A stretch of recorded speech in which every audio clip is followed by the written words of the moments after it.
Hello everyone, this is Mohammad Ubaidullah Shamsi and you are watching Khas Vlog Club. Today I am with a special guest channel. With me this time is Suraj Nayan. He is the district president of NHRO, National Human Rights Organizations. Young and very active. I am to talk to Mr. Suraj Nayan, and through him I am going to collect the information about his own practice as a lawyer and about his work as the district president and in charge of NHRO, National Human Rights Organization. Let's talk to Mr. Suraj Nayan. You are most welcome. Thank you. Sir, आपसे जानना चाहेंगे कि आप NHRO, national human rights organisation के जिला प्रभारी हैं। इस संस्था के विषय में आप हमारे दर्शकों को संक्षेप में कुछ बताएं। ये जो हमारी संस्था है नेशनल ह्यूमन राइट्स ऑर्गेनाइजेशन एक एनजीओ के तहत रजिस्टर्ड संस्था है और ये नीति आयोग से भी एफिलिएटेड है और बहुत बड़ी संस्था है, बहुत बृहद पैमाने पर ये चल रही है। ये आपका इसका ब्रांच आपको जम्मू कश्मीर में भी अगर है तो तमिलनाडु में भी, हर जगह सारे स्टेट में है। इसका हेड ब्रांच दिल्ली में है और वर्किंग हो रहा है रांची से फिलहाल। और इस संगठन की राष्ट्रीय अध्यक्षा श्रीमती साधना ओझा जी हैं और बहुत ज़बरदस्त टीम है जो प्रशासन के साथ मिलकर, आम लोगों के साथ मिलकर दबे कुचले पीड़ित शोषितों का सेवा करने के लिए ये संस्था बनाई गई है और बहुत ही एक्टिव लोग इसमें जुड़े हुए हैं और तमाम शोषित, पीड़ित, दबे कुचले और जिनको मदद की ज़रूरत है वैसे लोगों की हेल्प करते हैं, मदद करते हैं। मुख्य रूप से इस संस्था का काम क्या है? मुख्य रूप से इस संस्था का काम है लोगों को न्याय दिलाना, चाहे वो हर क्षेत्र में हो। किसी के पास अगर वैसा कोई साधन नहीं हो, उन्हें केस लड़ना हो तो वो हमारे लॉयर की जो टीम है वो उनका सहयोग करती है। कहीं पर बाल विवाह वगैरह हो रहा हो ज़बरदस्ती, अगर वो आवेदन होता है तो मैंने गिरिडीह में ही 2-3 बाल विवाह को एटेंडम 11th आवर में रुकवाया है प्रशासन के सहयोग से और इस टीम के सभी लोगों के सहयोग से। तो मूलतः हमारी जो संस्था है वो ऐसे ही क्षेत्र में काम करती है जहाँ न्याय नहीं मिल पा रहा हो, न्याय में लेट हो पा रहा हो, कहीं से कोई मदद नहीं हो, उनका कोई सोचने वाला नहीं है, करने वाला नहीं है, कुछ सुविधाएँ उन्हें नहीं मिल रही है, तो वहाँ पर हमारी टीम बहुत एक्टिव होती है। तो बेसिकली इसी फील्ड में काम करती है कि लोगों को न्याय मिले, उनका कोई काम अगर रुका हुआ है, ऐसा नहीं कि ये कोई गैर जरूरी काम है उसको हम लोग करवाएंगे, नहीं, जो लीगल काम है, जो होना चाहिए, जिसकी ज़रूरत है, जिसकी आवश्यकता है वो। और इस पर हम लोग चल रहे हैं। 2016 से ये संस्था चल रही है।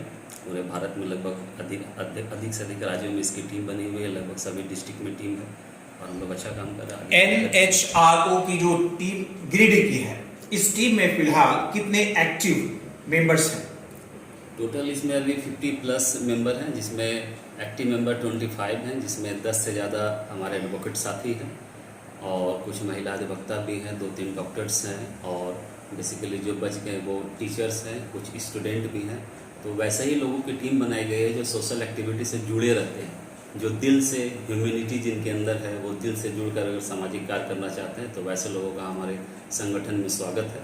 और कुछ पत्रकार बंधु भी हमारे साथ इस टीम में जुड़े हुए हैं। आगे भी उम्मीद है कि बहुत अच्छे लोग आएंगे और लोगों के हित के लिए हमेशा काम करेंगे, हमेशा तत्पर रहेंगे। बतौर जिला प्रभारी राष्ट्रीय मानवाधिकार संगठन, आप कितने लंबे समय से सक्रिय हैं?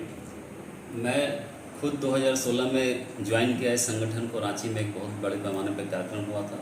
उस समय मुझे स्टेट लीगल एडवाइज़र बनाया गया था और उसके बाद 1-2 साल तक मैंने काम किया इस फील्ड में। तो अच्छे काम और मेरी नेक सोच और ह्यूमैनिटी को देखते हुए और तत्परता को देखते हुए मुझे गिरिडीह जिला का प्रभारी बनाया गया 2018 में।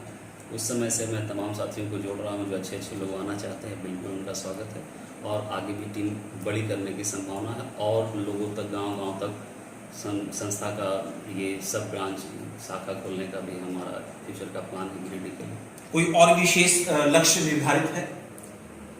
विशेष लक्ष्य तो नहीं है, लेकिन हाँ, जब भी वैसे कोई नीडी लोग हों जिन्हें ज़रूरत हो कि किसी भी प्रकार से उन्हें न्याय अगर नहीं मिल पा रहा हो या मतलब एक होता है प्रॉपर वे में चैनल वो चल रहे हैं, कोई सपोर्ट नहीं है कहीं से, उनका वो स्वागत है, बिल्कुल आ सकते हैं, निःशुल्क आपकी मदद की जाएगी, जहाँ तक संभव होगा आपको आपकी निःशुल्क मदद की जाएगी और आपके साथ ये संगठन हमेशा खड़ी रहेगी। ये संगठन कोरोना महामारी के दौरान क्या कर रही थी?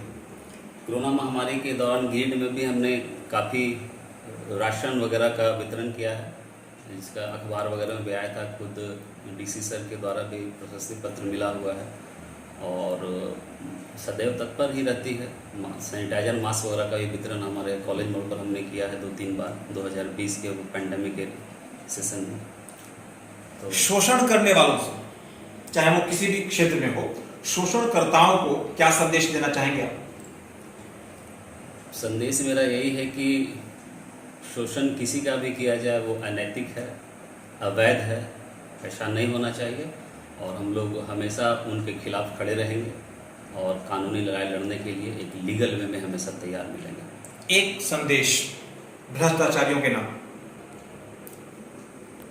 जैसा कि ग्लोबल वाइड में देख रहे हैं कि भ्रष्टाचार का अंत होता ही है, तो भ्रष्टाचार को शुरू में ही रोक दिया जाए ताकि ये विकराल रूप और कैंसर का रूप ना ले ले। तो भ्रष्टाचारियों से संदेश यही है कि भ्रष्टाचार एक पब्लिक के हित के लिए भ्रष्टाचार को बंद किया जाए, तभी देश की तरक्की होगी, समाज की तरक्की होगी, मानवता की तरक्की होगी। धन्यवाद कहेंगे आपको, आभार प्रकट करना चाहेंगे, आपका समय आपने दिया, अपने इस संस्था से हमारे दर्शकों को आपने अवगत करवाया। आपकी संस्था के जो काम हो रहे हैं पिछले कुछ वर्षों से गिरिडीह शहर में आपके नेतृत्व में, विशेष करके उन सभी कार्यों से हम सभी को अवगत करवाया आपने।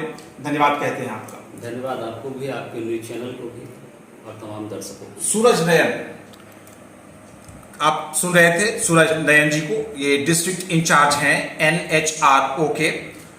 विस्तार से इस संस्था के कार्यों के विषय में हम सभी के सामने अपनी बातों को रख रहे थे और निश्चित रूप से इनके युवा और कुशल नेतृत्व में ये जो संस्था है नेशनल ह्यूमन राइट्स ऑर्गेनाइजेशन, काफी अच्छा और सराहनीय कार्य कर रही है मानवता के कल्याण और भलाई के लिए।